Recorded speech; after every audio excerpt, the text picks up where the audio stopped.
do, huh?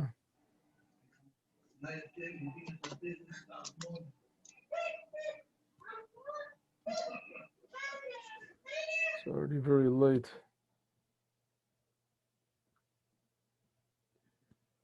By the way, what it was yesterday, there was a brief, I pressed some wrong button, and everyone must have understood that I finished the class, but I didn't.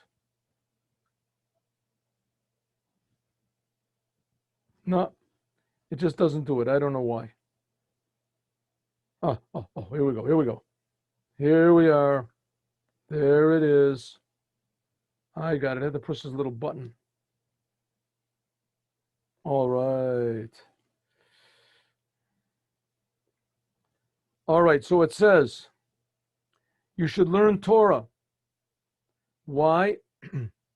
Because it says,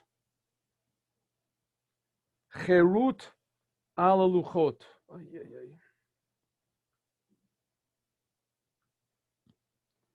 Cherut ala luchot. Al tikra cherut. Cherut means the letters were carved in. Don't just say they were carved in, but cherut. They were free. What does that mean, free? Ein lecha ben chorin.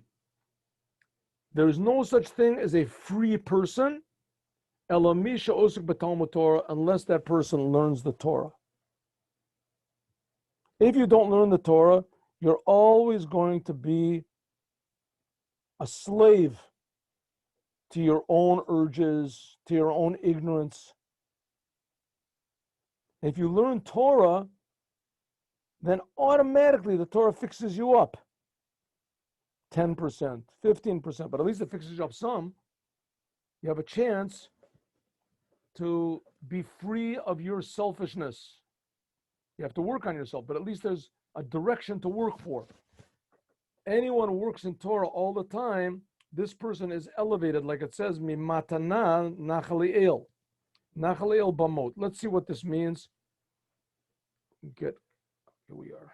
Ready?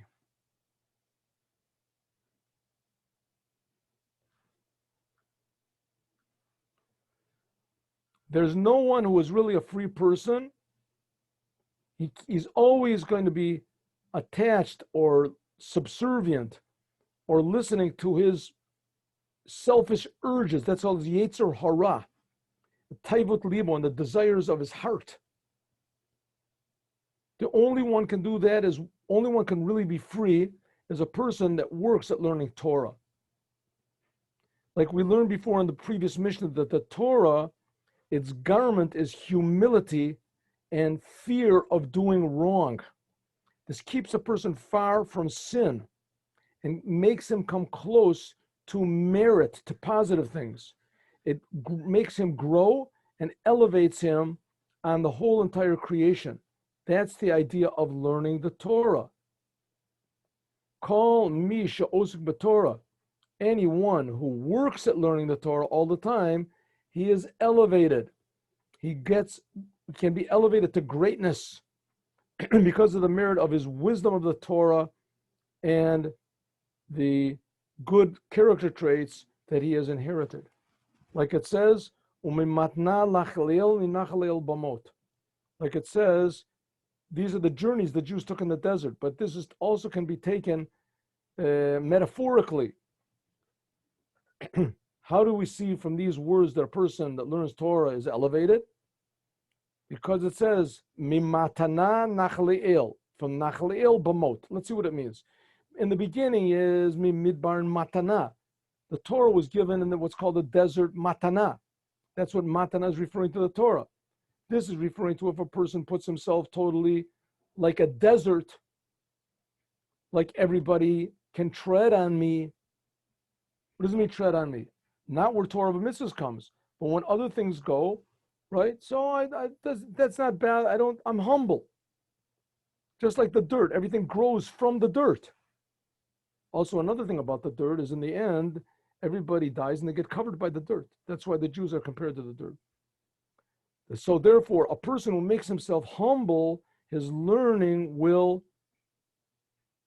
permeate him. He'll remember what he learns.